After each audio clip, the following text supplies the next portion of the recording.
And we know that learning can be transformative, and I think everyone in this room is here because you believe in that. And I know that I'm only here and in this role and able to stand in front of you today because of access to learning and to education. There's no such thing as an easy answer to any of the challenges that we face in our lives or as a country, but actually learning can be a really big part of tackling most of the challenges we face today. We know the power of learning to help improve health and well-being. We know the power of learning to help people with their jobs and with their careers. We know the power of learning to bring families and societies together. Someone needing qualifications to further your career, the ability to change careers, to find a slightly different way of using the skills that you had before. Wanting to help your community, be through volunteering to raise your own standard in terms of the skills that you have. Or maybe just enrich your retirement through learning something completely different. That might even be a new language.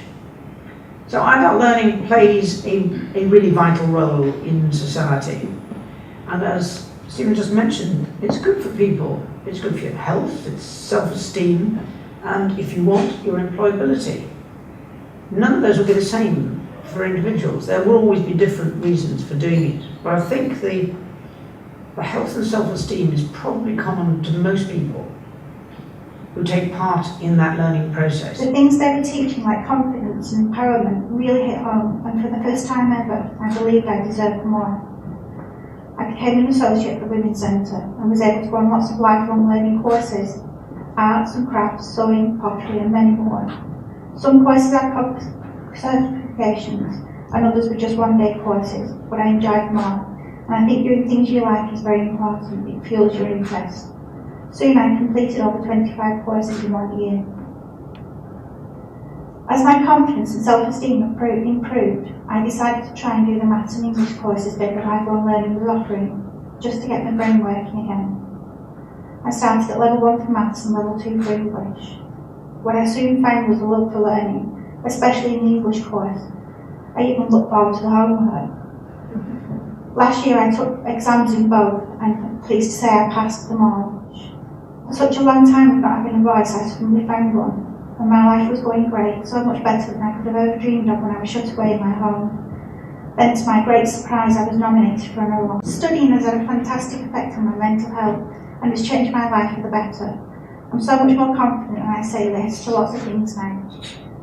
My friends and family have noticed a big change in my confidence too. I'm definitely a different woman now. I no longer hide in the back. I still write poetry and have been had some published, only now they're much more positive than they were before. Looking back, I realise I've come a long way from that scared, timid little girl that I was, and I no longer believe I'm stupid. I relish the challenge to learn new things, and I'm already looking for new courses for September. My life has been through lots of ups and downs like most people. However, I'm finally looking forward to this next chapter in my life. Having found my voice at last, I've stepped out of the darkness of my past and into the light of a brighter future. So I think that the Festival of Learning has made a real contribution to celebrating the very best in adult learning, but also making that broader case for more adult education and for more people to take part in learning.